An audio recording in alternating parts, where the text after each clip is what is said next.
அனைவருக்கும் இனிய வணக்கம். திருவண்ணாமலை நீர் மருத்துவம் ஞானலட்சுமி குடில் தவயோகி ஆழ்வார் சித்தர் சித்தயோகினி பீடும் மன்சூராபாத் கிராமம் இந்த புத்தகத்திலே அஷ்டாங்க யோகம் என்ற தலைப்பில் 38வது பக்கத்திலே 941வது திருக்குறள் திருவள்ளுவர் என்ன கூறுகிறார் என்பதை அருமையாக சொல்லப்படுகிறது. மிகியினும் குறையினும் நோய் செய்யும் நூலோர் வழிமுதலா எண்ணிய மூன்று. இந்த மூன்று என்ன?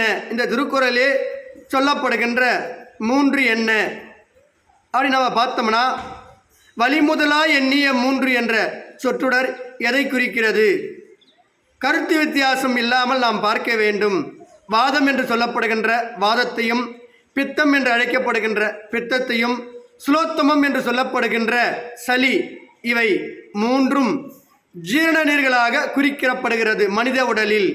இவை மூன்றும் குறைந்தாலோ அல்லது மிகுந்தாலோ ஒரு மனிதனுக்கு நோய் உண்டாகும் என்பதை அருமையாக 2 வரிகளிலே திருவள்ளுவர் மாமுனிவர் நமக்கு அருமையாக அருளியுள்ளார்.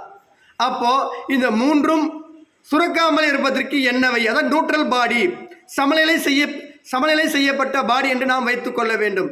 அப்படி சமநிலை நியூட்ரல் பாடி வேண்டுமானால் இதை இந்த ஜீரண நீர், பித்த நீர், சுலோத்தம நீர் என்று சொல்லப்படுகின்ற இந்த மூன்று நீர்களையும் கட்டுப்படுத்தவே நமக்கு குடிநீர் என்று சொல்லப்படுகின்ற, பானி என்று சொல்லப்படுகின்ற, திரவம் என்று அழைக்கப்படுகின்ற நீர், பச்சை தண்ணீர், சாதா தண்ணீர் ஒன்றே போதும்.